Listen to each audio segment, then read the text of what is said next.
मीना जी नोएडा से। राधे राधे महाराज जी। महाराज जी, हम ग्रस्त में रहते हुए मन के भाव परिस्थितिवश निरंतर बदलते रहते हैं। ऐसे में परमात्मा की अनुभूति के लिए मन का अद्वैत में स्थित होना महाराज जी जरूरी है? देखो, जब तक भजन नहीं करोगे तब तक द्वैत अद्वैत की चर्चा केवल कर लो, उससे कोई लाभ नहीं मिलने वाला।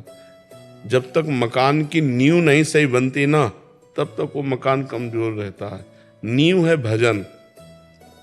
वारि मथे घृत होए बरु, शिकता ते बरु तेल, बिनु हरि भजन न भवतरी या सिद्धांत पेल। संसार क्या है, मैं कौन हूँ, ब्रह्म क्या है, ये सब छोड़ो। राधा राधा राधा राधा राधा, समझ में आ जाएगा। संसार क्या है, मैं कौन हूँ, परमात्मा क्या है, सब समझ में आ जाए। भजन नहीं करोगे तो केवल बातें रहेंगी। उन बातों से तो इस माया पर विजय प्राप्त की नहीं जा सकती।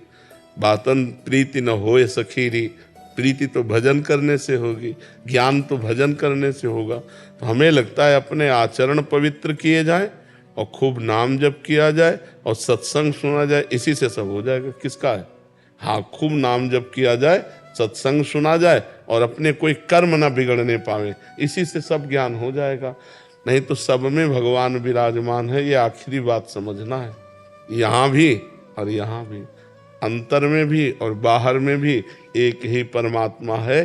जब इसकी अनुभूति हो जाती तो वो शांत पुरुष हो जाता है। भक्ति में 5 भाव हैं। सबसे पहला भाव है शांत। शांत, प्रिय अप्रिय के मिलने पर हर्ष शोक न होना। प्रिय वस्तु व्यक्ति स्थान के मिलने पर हर्ष न होना, अप्रिय वस्तु व्यक्ति स्थान के मिलने पर शोक न होना। मान पर हर्ष नहीं, अपमान पर शोक नहीं।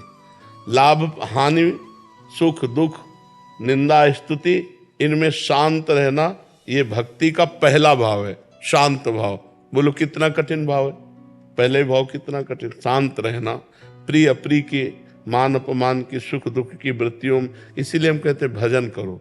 भजन करने से स्थिति अपने आप, जैसे घड़ा भरता जाता है ना, तो वैसे दिखाई देने लगता है। ऐसे ही अपने हृदय में जब भजन बढ़ता चला जाएगा तो भागवती की स्थिति भगवान की कृपा से अपने आप आने लगेगी।